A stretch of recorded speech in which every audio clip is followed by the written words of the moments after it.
De admiración, un homenaje a quienes han sido sus directores, a Hernán Vallejo, a Miguel Santamaría Dávila, a Raimundo Sojo Zambrano, a Jorge Bisbal Martelo y al doctor José Félix Laforí, su actual director. Siempre pasa por nuestra mente el asesinato de Raimundo Sojo, el atentado con un rocket contra Jorge Bisbal Martelo, los permanentes atentados contra el Fondo del Ganado y contra el actual presidente José Félix Laforí Rivera. Pero yo no quiero hoy lamentar, lo que quiero es decirles que los colombianos estamos agradecidos por su valor, porque han sido murallas de defensa de la democracia. El discurso que acabamos de escuchar del doctor José Félix Laforí es un discurso que necesita el país, de un liderazgo serio y estructurado. Ojalá los colombianos lo lean, lo asimilen y ustedes, compatriotas de la ganadería, lo difundan. Esas voces, esos argumentos, los colombianos los requerimos en este momento. Y quiero sumar mi voz al homenaje que le hace Fedegan a un grupo tan importante de compatriotas. Me voy a referir solamente a 3 de ellos, a 2 que nos acompañan desde el cielo y a 1 que nos acompaña esta tarde, que representa a todos los demás que han recibido este homenaje. Fermín Sanz de Santamaría, todos aquellos que fueron sus cercanos, lo recuerdan por su caballerosidad, por su ilusión por el campo, por su esfuerzo por la ganadería. Cualquiera que sea la suerte de los toros de lidia, la especie hay que mantenerla. Será de gran utilidad para el temperamento de la ganadería. Jamás olvidaré cómo en mi primera campaña presidencial, doña Lina de Sanz de Santamaría me dijo que ella había tenido que salir de Cuba y que no quería salir de Colombia. Cómo me impactó ese compromiso que me creó. José Guerra Tulena, tuve la gran oportunidad de partir con él muchos años. Yo lo recuerdo con alegría y con admiración. Tenía tantas facetas de su vida y todas positivas. Inmejorable esposo, inmejorable padre de familia, inmejorable amigo, ganadero, con toda la devoción y con toda la entrega, un hombre con un gran sentido solidario del campo y de la empresa privada, y un cristiano, no de fetiche, sino de convicciones y de modo de vida. Nos acompañan esta tarde una serie de colombianos que constituyen una nómina de lujo, homenajeados por Fedegan. Hemos escuchado aquí la voz generosa de 2 de ellos, de Julio Enrique Botero y de Fabio Echeverry Correa. En pocas palabras, Fabio Echeverry le hizo esta tarde un recuerdo a la democracia colombiana. Dijo que la democracia tiene que respetar la voz disidente de los gremios. Ojalá este gobierno lo entienda.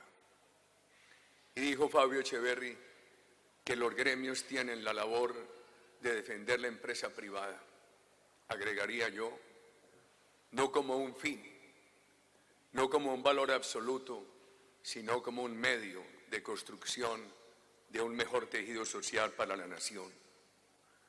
Fabio Echeverry representa aquello que bien podríamos escribir los colombianos en un libro a semejanza del que escribieron unos autores ingleses cuando hicieron un listado de grandes líderes de Gran Bretaña que no habían llegado a ser primeros ministros, pero que tenían todos los merecimientos y que lo habrían hecho mucho mejor que la inmensa mayoría de quienes llegaron. Fabio Echeverry, por su personalidad, su carácter, su preparación, su sentido ejecutivo, su orden mental, su patriotismo, su transparencia. Le ha prestado muchos servicios a Colombia, pero Colombia se privó de tenerlo en otros más elevados cargos. De pronto mi voz es una voz que no debería expresarse así, porque le debo la gratitud de que gerenció con todas sus virtudes las dos campañas que me permitieron llegar a la presidencia de la República.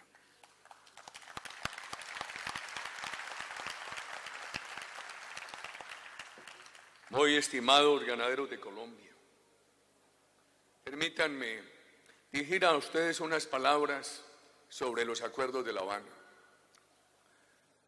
Yo pienso que la campaña del sí fue una campaña de ilusiones, la ilusión de la paz que todos compartimos. La campaña del no fue una campaña de razones, profundamente respetuosa con la aspiración y con el sentimiento de los compatriotas del sí. Cuando los comités del sí se gastaron casi 13.000 millones de pesos, los comités del no se gastaron 2.000 millones. Esto sin sumar las casas gratis, los proyectos de regalías, la presión a los alcaldes y a los gobernadores. En un solo canal de televisión, los comités del sí tuvieron 134 cuñas publicitarias, los del no tuvieron 11. Una campaña difícil. Ese viernes antes de elecciones, en esta ciudad de Barranquilla me abordaban temprano los periodistas a preguntar mi opinión sobre lo que acababa de decir su santidad en favor del plebiscito. El presidente Obama, tan querido en Colombia, país que ha contado con la opinión pública más amistosa con los Estados Unidos en el contexto latinoamericano, la ONU, la Unión Europea, los vecinos de Sudamérica, todos apoyando el sí del plebiscito, quizás muchos de ellos sin darse cuenta de las implicaciones de esos textos que amenazaban, y todavía hay amenazas al futuro de la democracia colombiana. Cuando ganó el no, todos los que estábamos en esa coalición nos dimos a la tarea de contribuir a que hubiera un acuerdo nacional. Lejos estuvo de nosotros la ufanía. Simplemente entendimos que el mandato del no era un rechazo a la paz, sino la expresión de la necesidad de modificar esos acuerdos. El gobierno hizo algunas modificaciones. Negó algo bien importante. Ofreció que al recibir nuestras propuestas las examinaría con la FARC y volvería a reunirse con los del no para discutirlas. Lo mínimo que debieron hacer. Simplemente nos notificaron que habían llegado con la FARC a un acuerdo definitivo que no admitía modificaciones. Y lo que nos dice un ministro es que ellos no podían estar en una negociación indefinida. Nadie pidió eso. Simplemente pedimos un acuerdo nacional de construcción de opciones sobre temas difíciles. El tema de la justicia. Hablemos del órgano y de la impunidad. La justicia colombiana necesita mejoramiento, reformas, pero aquí la sustituyen con este órgano. Nos han dicho que introdujeron modificaciones porque ya los jueces del Tribunal de Justicia Transicional serán colombianos, pero subsisten los temas de mayor preocupación. Veamos, ese órgano sustituye la justicia colombiana. Ese órgano se origina en un grupo que es el mayor cartel de cocaína del mundo y ha cometido innumerable cantidad de actos terroristas. ¿Qué garantía es ese origen para la democracia colombiana? Yo no quiero fatigarlos a ustedes ahora con el examen punto por punto, la tutela, los recursos, etcétera. Pero miren, hablemos de los tiempos. Dan 2 años para proponer denuncias, 10 años para hacer acusaciones, crean una fiscalía paralela, autónoma, para acusar colombianos. Esos 10 años pueden ser extendidos por otros 5, van 15, y puede haber otra extensión. ¿Qué va a pasar? Durante todos esos años sustituyen a la justicia colombiana. El país va a vivir en vilo, pendiente de las decisiones de ese tribunal. Van a olvidar presupuestalmente y en el interés de la opinión a la justicia colombiana. Ese tribunal está hecho a la medida de la FARC. A la FARC le basta el reconocimiento colectivo y la confirmación individual de sus crímenes para obtener toda la impunidad. Eso lo pueden hacer en semanas. Pero ¿qué le va a pasar a los militares y a los civiles? Pendientes de lo que ese tribunal y sus órganos decidan durante más de 15 años. Eso es poner en entredicho el futuro democrático, crearle toda la desconfianza a los colombianos. Resulta que cuando todavía hay 600 secuestrados por la FARC, que están desaparecidos y de quienes nada se sabe, cuando apenas han regresado a unos pocos de los 11.700 niños reclutados, cuando están probados 6.800 casos de violación de mujeres, este grupo es el que le impone la justicia a Colombia. Y entonces tienen que comparecer como victimarios a ese tribunal los militares y los civiles de Colombia. Qué grave. El gobierno ha dicho que hay una solución para los militares. Permítanme decir que nosotros no la vemos, porque los halagan con el tema de que sus delitos pueden caber en lo que se llama el marco del conflicto, y que con eso podrán salir de la cárcel y someterse al tribunal. Pero ¿qué ocurre? Por ejemplo, en el caso de personas que salgan de la cárcel no condenados, acuden al tribunal y tienen tienen 2 opciones. Una opción, exponerse al juicio del tribunal, con el albur de que el tribunal los absuelva o los condene.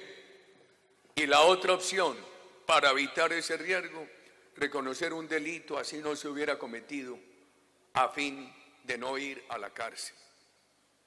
¿Ustedes se imaginan el precedente tan grave para Colombia? ¿Ustedes se imaginan el precedente tan grave para el honor militar? Eso va a llevar a que los militares tengan que mentir en aras de la libertad, y a que entonces un conjunto de delitos no cometidos y reconocidos tipifiquen el cuadro bien distinto a lo que ha sido nuestra democracia, retraten al país como una dictadura con violación sistemática de derechos humanos. ¿Y qué va a pasar entonces con la memoria histórica de la nación? Uno de los grandes errores que ha tenido este proceso es que ha creado unos falsos imaginarios sobre Colombia en la comunidad internacional. A la comunidad internacional se le ha hecho pensar que nuestras Fuerzas Armadas son las fuerzas de la dictadura que tuvieron Pinochet o Videla o las dictaduras centroamericanas. Las nuestras han sido las fuerzas de la democracia. A la comunidad internacional se le ha hecho pensar que el problema de Colombia es el problema de nuestra democracia, cuando nuestra democracia lo que ha hecho es vivir en permanente perfeccionamiento y poder tener la virtud y la capacidad de enfrentar los desafíos del terrorismo y del narcoterrorismo. Cuidado con esto, estimados ganaderos. A la comunidad internacional se le ha hecho pensar que la pobreza y la desigualdad en la distribución del ingreso en Colombia obedece a la empresa privada. No es así. Al contrario, donde hay empresa privada en Colombia, hay afiliación a la seguridad social, hay trabajo formal, hay quien pague impuestos. Donde hay cordones de miseria es porque no hay empresa privada. Algo que hay que decirle al mundo con claridad es que la culpa del problema social de Colombia no ha sido de la empresa privada, sino de la falta de empresa privada. Y que justamente lo que reclamamos es que estos acuerdos no pueden constituirse en amenazas a la empresa privada, porque este país, no obstante el tradicional buen manejo de la economía ahora bastante afectado, este país ha tenido una serie de dudas para permitir largos periodos de promoción de la empresa privada. Ha sido la política colombiana una expresión de defensa vergonzante de la empresa privada. Algo que le ha faltado al país es claridad en la defensa de la empresa privada y claridad para promoverla a partir del principio de que es lo único que construye equidad, de que es lo único que formaliza la economía, de que es lo único que permite superar la pobreza.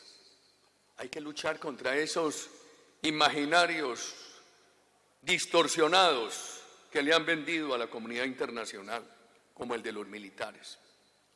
Nosotros seguimos en la idea de que se necesita una solución distinta para las Fuerzas Armadas de Colombia. Por eso insistimos en la tesis de una libertad condicional y insistimos en la tesis de instancias.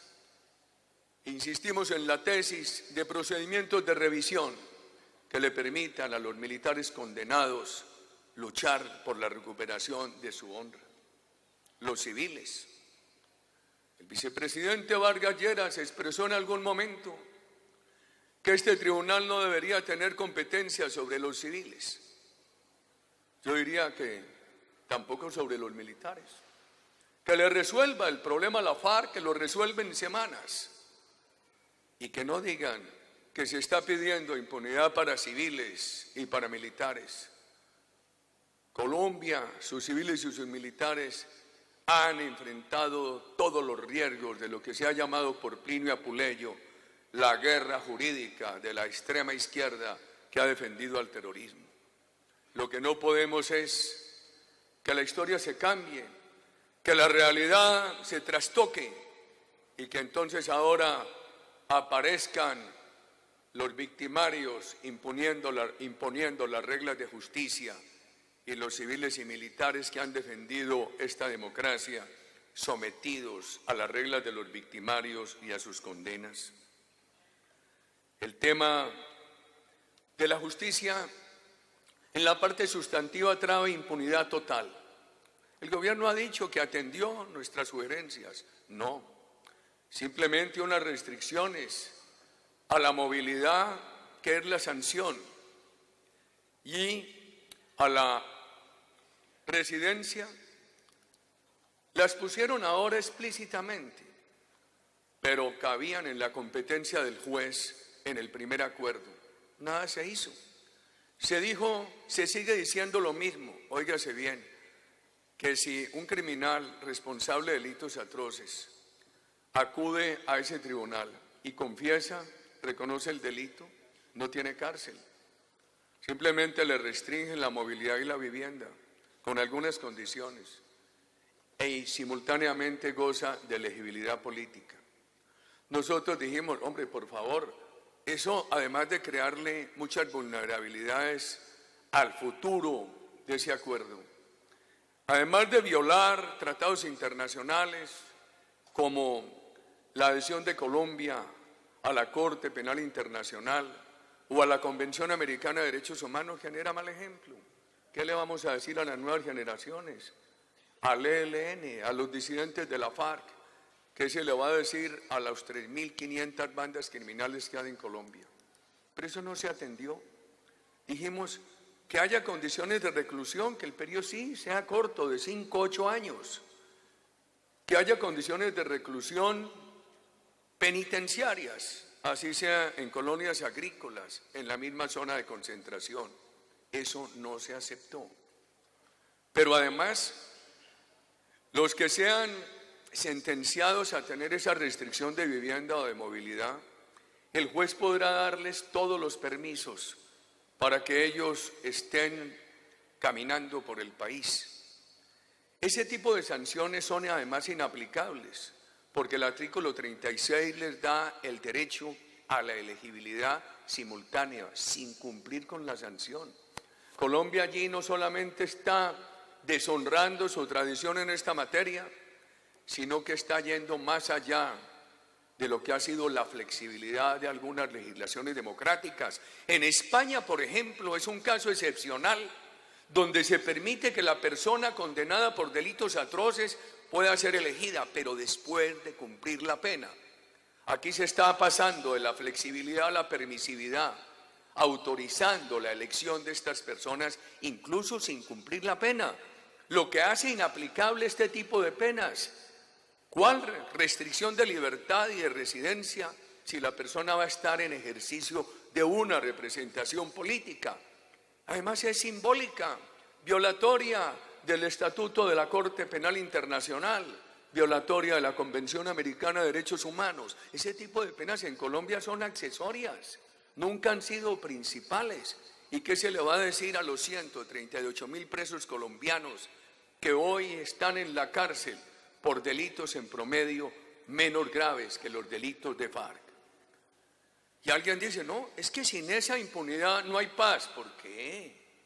¿Por qué? Es que lo grave es siempre que se siente al gobierno a negociar con criminales, hay que decir, no, si no aceptamos esto no hay paz, pero no se ha pensado que esa aceptación de la total impunidad es lo que reproduce la violencia. Eso crea el mal ejemplo que multiplica la violencia. Eso va a llevar a que el país nunca pare, nunca le ponga punto final a todos estos grupos que incurren diariamente en delitos hasta que obtienen en algún momento, cuando lo desean, total impunidad. ¿Acaso el país no desmovilizó 35.000 paramilitares, 18.000 guerrilleros entre 2002 y 2010? Y los cabecillas tuvieron que ir a la cárcel por periodos entre 5 y 8 años, y muchos de ellos extraditados, y no se les dio el derecho de elegibilidad política. Y quienes reclamaban en esa época, y con razón, que 5 o 8 años de cárcel para cabecillas paramilitares era muy poco, tenían razón. Son los mismos que hoy dicen que la FARC no debe de ir un día a la cárcel. Y me preguntan los periodistas internacionales, pero ustedes cómo pretenden que haya paz si estos tienen que ir a la cárcel. Y uno les contesta, pero en España sí han logrado paz y han tenido que ir a la cárcel. ¿Por qué aquí vamos a dar ese mal ejemplo y a crear esa vulnerabilidad al futuro de Colombia? Y viene el tema de la elegibilidad.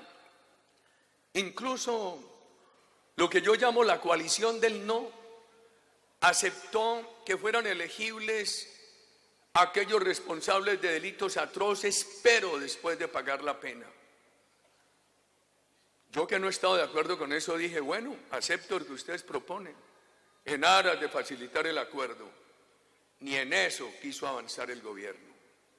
Yo lo dejo simplemente a la consideración de ustedes. El tema del narcotráfico.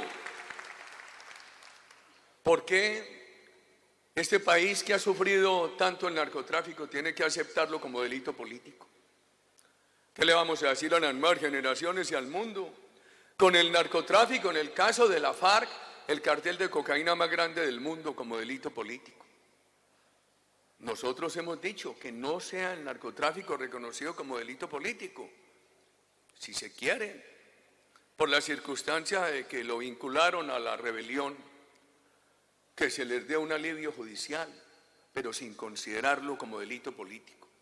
Y entonces el gobierno ahora dice que la modificación es que el juez lo considerará caso a caso. Perdón, eso se deducía del primer acuerdo, ahí no ha habido modificación. Es otra imprecisión que el gobierno le ha comunicado al país. Pero ustedes creen que eso va a funcionar. Miren cómo es el proceso. Un grupo de la FARC acude donde el juez y le reconoce, en reconocimiento colectivo, que ese grupo incurrió en narcotráfico para financiar la rebelión. Eso es suficiente para aceptarles que el narcotráfico en el caso de ellos fue delito político, que no va a haber sanción, que no hay extradición y que hay elegibilidad política. Entonces dicen, no, pero es que además del reconocimiento colectivo, cada uno de los individuos que integraron el grupo tiene que ir a presentarse donde el juez. ¿Ustedes creen, estimados compatriotas, que alguno de esos grupos va a decir que en su caso individual no estaba en el narcotráfico para financiar la rebelión? Yo creo que al país tampoco lo pueden tratar de ingenuo. A mí me parece que lo que hay allí es una cosmética y un engaño, y que se ha buscado el resultado de que todos estos individuos de la FARC que integran el cartel de cocaína más grande del mundo queden absueltos también en materia de narcotráfico, como quedan absueltos en todos los delitos de lesa humanidad. Y el país tiene hoy 150, 170 mil hectáreas de droga. Ya hay cifras de la Fiscalía, aproximadamente 75.000 familias colombianas vinculadas a la droga. Y están los grupos disidentes de la FARC y el ELN, y 3.500 bandas criminales girando alrededor de la droga. ¿Qué va a pasar con ellos? Esta impunidad a la FARC, este reconocimiento al narcotráfico como delito político se convierte en un acicate para que se siga reproduciendo y multiplicando esa criminalidad. Permítanme hacer unas anotaciones sobre el tema de la tierra. El gobierno incluyó, a raíz de las conversaciones después del plebiscito, unas normas que dicen que se respetará al propietario honesto, al poseedor honesto. Nos parece bien. Pero mire, mientras el presidente de la República hace 2 días, en un acto grave para la democracia colombiana, de promoción de la división del gremio ganadero, expresaba ante un auditorio que no habrá expropiación de gentes honestas, sus voceros en el Senado, algunos de ellos dijeron que sí. Aquí están mis compañeros senadores de la República. Puede que en este gobierno no alcancemos a ver expropiaciones, pero si esos acuerdos quedan como están, ¿para dónde vamos en el futuro? ¿Quién va a crecer en el campo? ¿Quién se va a preocupar por estimular la productividad cuando tiene esa espada de Damocles amenazándolo? Sobre este tema, es bueno saber algo de las cifras de tierras. El nuevo censo agropecuario muestra que entre indígenas y los compatriotas afrodescendientes hay 40 millones de hectáreas en un país que tiene 114 millones de hectáreas. 40 millones de hectáreas tienen estos dos grupos. Lo acaba de confirmar el censo agropecuario. Es un país que no tiene mucho suelo fértil. Hace 20 años la FAO decía que Argentina tiene 30 millones de hectáreas de suelo óptimo y Colombia apenas 750.000. Nuestros vecinos suramericanos viven en planicies. Nosotros tenemos entre el Caribe colombiano y la Orinoquía unos 13 millones de compatriotas en un país de casi 50. Los otros 36, 37 millones viven en tierras sumamente quebradas. Tenemos todos los problemas del trópico. Tenemos las grandes sequías, las grandes inundaciones, las plagas, etc. Hacer campo en un país de la topografía de Colombia es muy difícil. De las condiciones climáticas, de los riesgos. Este país, por fortuna, todavía tiene más de 600.000 kilómetros en selva, que hay que protegerlos, como la mejor contribución a la lucha contra el calentamiento global. En ese contexto, se comprometen con la FARC a entregarle 10 millones de hectáreas, que van a titular 7. Yo diría que si esa titulación se adelanta bien, respetando la buena fe, uno podría decir, correcto. El problema es entonces una expropiación para el Fondo de Tierras de 3 millones de hectáreas. ¿De dónde van a salir? Van a salir expropiando mucha gente honesta. Y la FARC lo tiene claro, y lo tienen claro sus voceros. Así el presidente de la República le haya dicho a otro grupo de ganaderos hace 2 días que no. Veamos el tema de las zonas de reserva campesina. Eso quedó confuso. ¿Por qué? El gobierno dice que atendió nuestro reclamo de que las zonas de reserva campesina se definan de acuerdo con la ley, manteniendo el Estado una discrecionalidad. Ustedes leen el texto del nuevo acuerdo, quedó confuso, porque dice que se someterán a la ley, pero también al acuerdo entre el gobierno y las comunidades que lo reclamen. Entonces, si el acuerdo y las comunidades la definen, si la comunidad es definitoria en el tema, y también lee uno comunidades presionadas por FARC, ¿en qué queda la discrecionalidad del Estado? A nosotros nos preocupa mucho el tema de la jurisprudencia sobre baldíos y de la ley de restitución.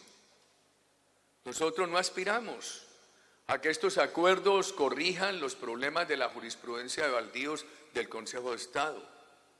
Tampoco aspiramos a que estos acuerdos reformen la ley de restitución de tierras. Lo que nos parece grave es que en el primer acuerdo, prácticamente se impedía que se reformara la ley de restitución de tierras.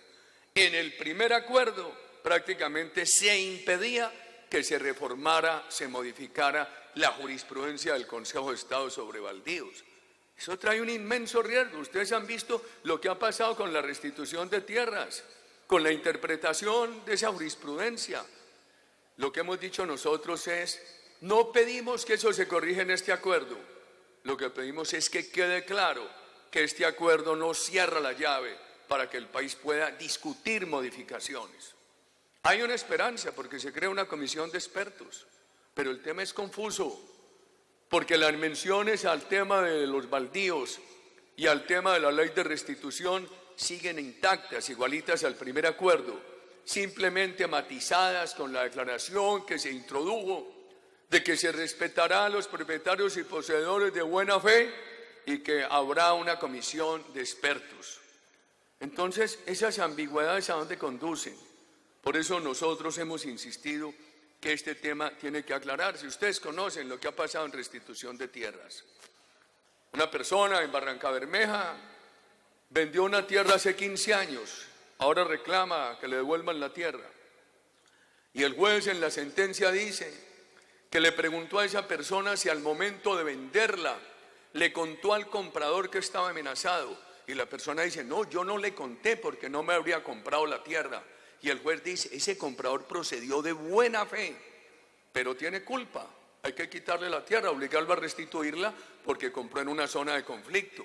Eso pone en entredicho toda la transacción inmobiliaria de Colombia en muchos años, como también el tema de la jurisprudencia de baldíos.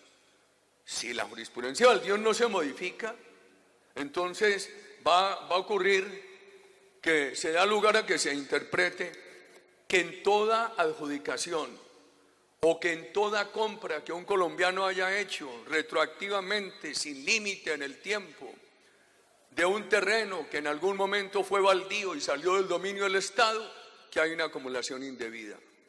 Hombre, es que a mí me preguntaban unos periodistas, me decían, es que usted es muy injusto, usted dice que los acuerdos están prohibiendo la propiedad privada y en ninguna parte aparece que se prohíba la propiedad privada. Castro también nunca propuso prohibirla. Llegó a La Habana y la recibió el capitalismo cubano con alborozo. Claro que llegó ese 1 de enero del 59 y el 26 de julio ordenó la expropiación de la tierra. En la Constitución de Chávez no se dijo que se prohibía la propiedad privada. Ellos saben cómo asfixiarla, saben cómo ponerla en entredicho. Este Congreso tendrá la oportunidad mañana de escuchar al representante de los ganaderos de Venezuela. Usted es un héroe. Ser ganadero en Venezuela hoy es un héroe, es un heroísmo. Toda la solidaridad con ustedes. Y aquí hemos muchos colombianos jugados. Conmigo cuenten hasta que se caiga esa dictadura.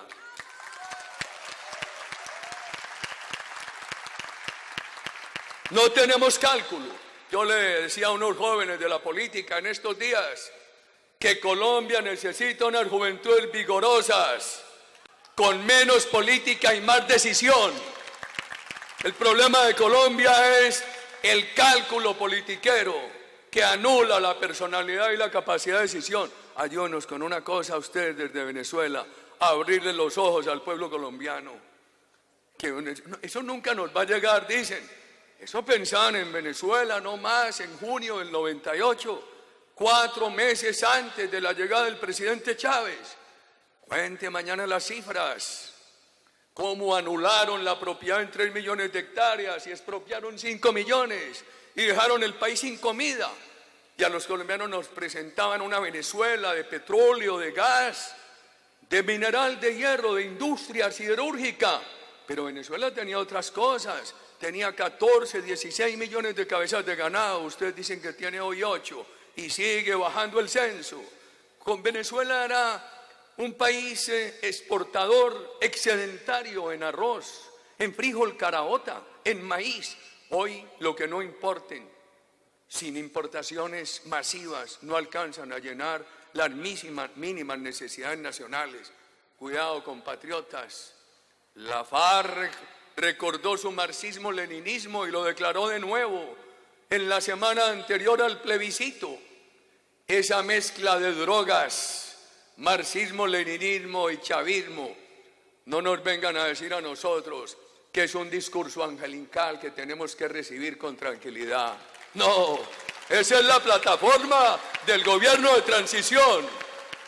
Y es mejor morir firmes en el campo de batalla que huyéndole al temor o por pereza, huyéndole a la batalla. Hay que ponerle mucho cuidado a esto, queridos compatriotas. Nosotros pensamos que hay temas inobjetables del acuerdo. Nadie de mis compañeros en el Congreso, estoy seguro que ninguno de los coaligados en el no, nos vamos a oponer a que a estos señores de la FARC se les dé un tratamiento humanitario, que se les proteja.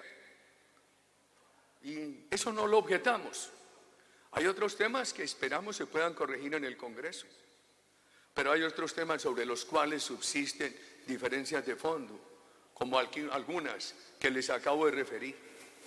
Y será el criterio de ustedes el que habrá de decirnos si esas diferencias que expresamos son por capricho o por razones. ¿Qué queremos, lo que pensamos nosotros que hay que hacer? Tenemos que definir una manera de acudir al pueblo, con 4, 5, 6 preguntas, buscando firmas sobre temas que le pongan límites a esto. Es que el gobierno sigue diciendo que no hay bloque de constitucionalidad. Claro que lo hay. Un conjunto de normas para hacer bloque de constitucionalidad no hay que calificarlas con ese nombre. Bastan que reúnan el requisito del bloque de constitucionalidad, que es el conjunto de normas que prevalecen en el ordenamiento jurídico. Y el texto de un artículo constitucional nuevo que esté en esos acuerdos pone todo lo acordado en La Habana a prevalecer en el ordenamiento jurídico. El gobierno dice que no, que solamente prevalecen unos puntos, que en lo otro apenas va a ser factor de interpretación durante 3 administraciones presidenciales. En 3 administraciones presidenciales nos ponen la democracia colombiana en un camino de pérdida sin retorno. Y el gobierno sigue diciendo, y la FARC dice, no, claro, eso quedó en el bloque de constitucionalidad. El gobierno dice que no. Y cuando uno lee eso y le pide a los expertos juristas que lo lean, le dicen, tiene razón la FARC. Con esa leyenda de que es texto prevalente, eso quedó en el bloque de constitucionalidad. ¿Qué pensamos nosotros? Tenemos el deber de discutirlo todo en el Congreso, pero el deber de acudir a las calles de Colombia simultáneamente a pedirle a los colombianos la firma para ponerle unos límites a los abusos. Creo que ustedes van a tener que hacer un gran esfuerzo con las bancadas parlamentarias para corregir lo que se pueda corregir. Albergo la esperanza de que por lo menos las máximas autoridades que vigilan nuestra Constitución digan que como el gobierno perdió el plebiscito y no ha querido someter lo nuevo a otro plebiscito, albergo la esperanza de que por lo menos se diga que en esas condiciones lo que se ha llamado fast track o texto o reglamento o procedimiento abreviado para modificar la Constitución con facultades extraordinarias y limitadas en lo material al gobierno para introducir por decreto las materias acordadas con la FARC que son de naturaleza de ley, albergo la esperanza que por lo menos a eso se le diga que no, porque eso dependía de que el gobierno ganara el plebiscito y lo perdió, no obstante la situación de desventaja en que nos puso, y además no hizo las modificaciones de fondo, y además se resiste a una nueva referendación popular. Ojalá, para bien de la democracia colombiana, nuestra Corte Constitucional en su sabiduría proteja nuestra democracia. Nosotros tenemos la argumentada ilusión de que se diga por la Corte Constitucional que sin referendación popular directa, plebiscito o referendo, no se puede activar lo que se ha llamado el fast track, que es un camino de destrucción de la democracia. Hoy lo aplican y queda el precedente, y mañana pasado mañana les llega otra ocurrencia. El doctor de la calle, que lo respetamos y que sería muy bueno que hubiera aceptado venir aquí, nos dijo que estaban cerrando el ciclo de la Constitución del 91. A mí se me olvidó decirle hace 2 días en el Senado que qué miedo, porque en el 91 ellos dijeron que con el ciclo del M19, el EPL, el Quintín Lame, quedaba cerrada en Colombia la etapa de hacer política con armas, que en adelante el ejercicio político con armas sería terrorismo, y 25 años después dicen que hay que volver a cerrar el ciclo, que lo que ha hecho la FARC, que en el 91 denominaron terrorista, durante estos 25 años no ha sido terrorismo, sino política con armas. Y entonces, ¿qué van a decir dentro de 25 años? Y comparan esto con las luchas de las guerras civiles del siglo XIX. Por favor, los países maduran. El país superó todas esas etapas. Entonces ahora nos dicen es que la FARC entrega las armas, tiene el derecho a la elegibilidad política. Entonces todo bandido que entregue las armas tiene el derecho a la elegibilidad política. Esto lo único que va a hacer es reproducir el estímulo para que el país siga creando y expandiendo la violencia, estimados compatriotas. Déjenme hacer una referencia a la reforma tributaria. Y aquí están 2 de nuestros más importantes congresistas en temas económicos, María del Rosario Guerra y Fernando Nicolás Araújo. Miremos el contexto nacional. El país está con un gasto público elevadísimo. En los últimos años el gasto público en funcionamiento creció al 11% y la economía al 4%. El país está con un endeudamiento elevadísimo. Volvimos al 55% del PIB en el sector público. El servicio de deuda en un presupuesto que recauda 135 billones va para 40 billones. El país está asistiendo a la declinación de la capacidad adquisitiva de nuestras clases medias y populares. En enero un tendero de Bogotá que vendía 100, hoy vende 60. Y en otras ciudades colombianas se reproduce esa tragedia. Y la empresa privada colombiana está súper gravada. Aquí hay empresas que están pagando al consolidar todos los impuestos el 72%. El país ha perdido la competitividad. Ustedes saben cuál es la propuesta tributaria del presidente electo de los Estados Unidos. Un impuesto del 15% para las empresas y 5 categorías de impuesto a los dividendos. En el caso de los dividendos más altos, el impuesto es del 20%. Entonces, en el caso más alto, habría un impuesto consolidado del 35%. En un país que tiene la energía barata, todas las condiciones de competitividad y además viene el tema ya de afectación a las importaciones para promover la actividad económica doméstica en los Estados Unidos. Y nosotros, con este gasto público y con este endeudamiento y con esta tributación, y se hace muy fácil, demagogia contra la gente del campo. Dicen, es que no pagan impuestos. Manejen ustedes esta cifra. Ustedes saben cuánto valía el avalúo total del campo colombiano para poder derivar la liquidación del impuesto predial. En 2002 valía 32 billones, hoy vale alrededor de 150. Hoy hay muchas tierras colombianas excesivamente gravadas. Unas empiezan a valer más en el catastro que en la vida real, que en la vida comercial. Y entonces a toda hora es con ese San Benito de que el campo colombiano no paga impuestos. Nosotros lo que hemos dicho es que el impuesto del campo colombiano, ese impuesto a la tierra, debe ser en función de la capacidad productiva, no del espíritu especulador, que es el que están teniendo en cuenta hoy para hacer unos avalúos exorbitantes. Tema fundamental. Este país tiene una legislación para quitarle la tierra a los abusadores, al narcotráfico, al terrorismo, a las guerrillas, etcétera. Y ahora lo que se quiere es emprenderlas contra la gente de bien. Y la FARC se ríe. Esta semana en un programa se reían de una finca que la Fiscalía les está decretando extinción del dominio en el Caquetá. Nosotros lo que pedimos es que se proteja a la gente de bien, a la gente honesta, lo mismo que al campesino. Muy generosamente, uno de ustedes, el doctor Laforí, recordaba esta tarde la ley de agroingreso seguro.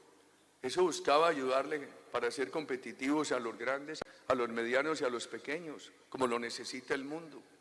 El productor pequeño es una solución social, pero la gran garantía de seguridad alimentaria y de competitividad en la economía internacional la da el productor mediano o el grande, y más en su integración con los pequeños, como lo ha hecho el doctor Carlos Murgas para bien de Colombia en muchas regiones, integrándose con los pequeños.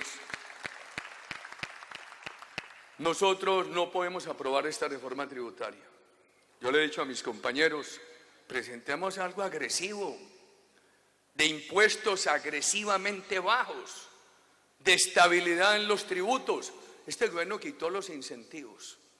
Recordarán ustedes aquel incentivo, el 30% de deducción a la expansión en activos productivos, 10 años de exención a los cultivos transitorios, a los cultivos de largo plazo, exención, ingreso exento, el proveniente de la reforestación.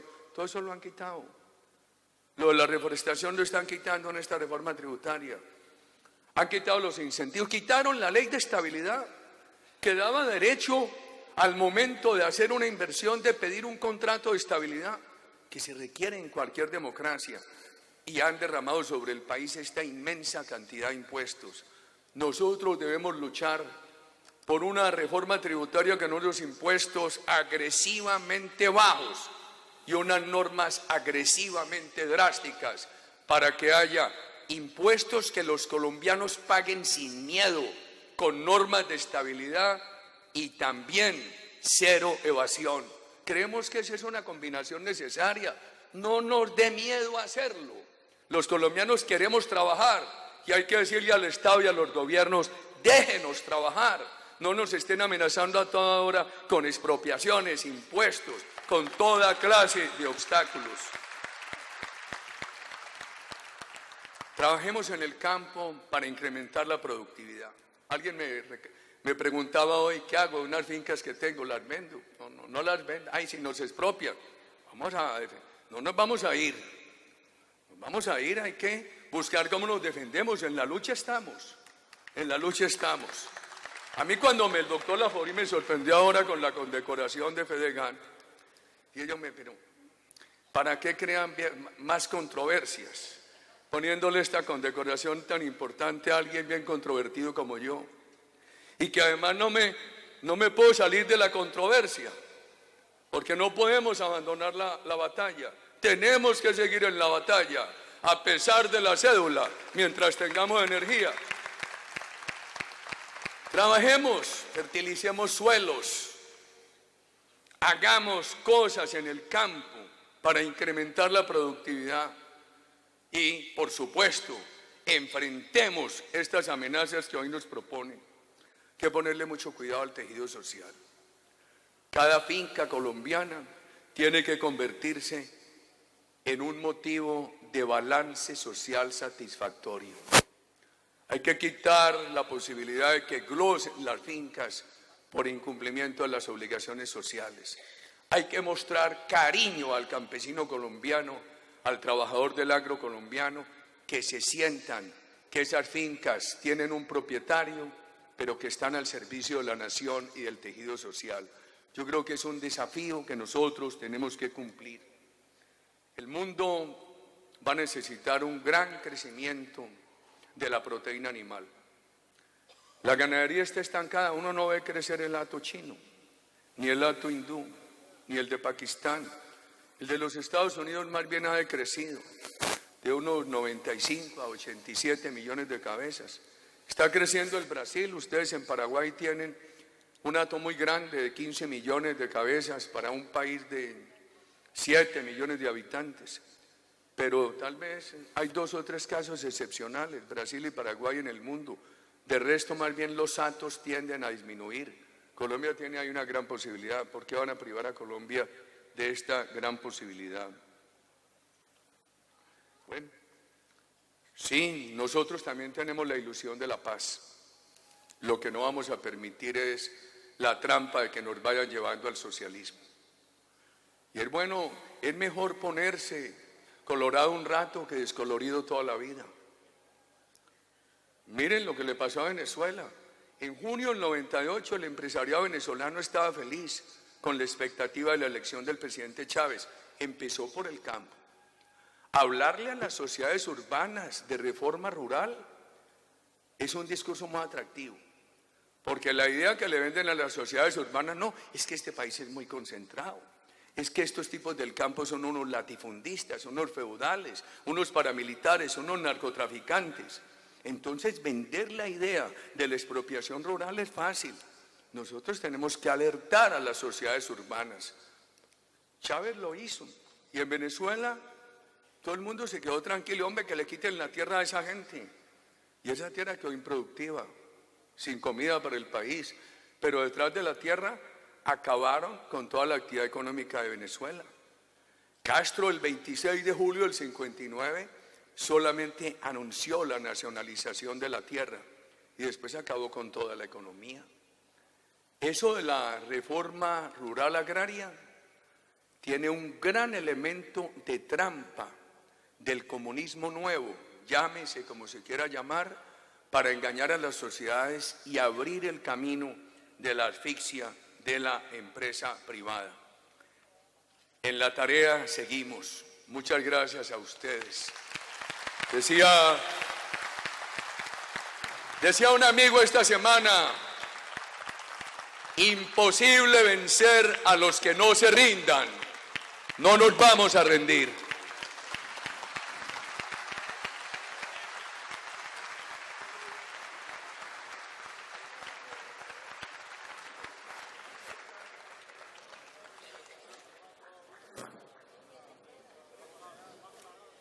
A todos los ganaderos e invitados especiales, muchas gracias por su asistencia al acto de instalación del 35º Congreso Nacional de Ganaderos. Los invitamos a visitar la muestra comercial y a un refrigerio que se brindará a continuación. En 20 minutos invitamos a los delegados de las diferentes regiones a ingresar al recinto para dar inicio a la sesión gremial. Muchas gracias.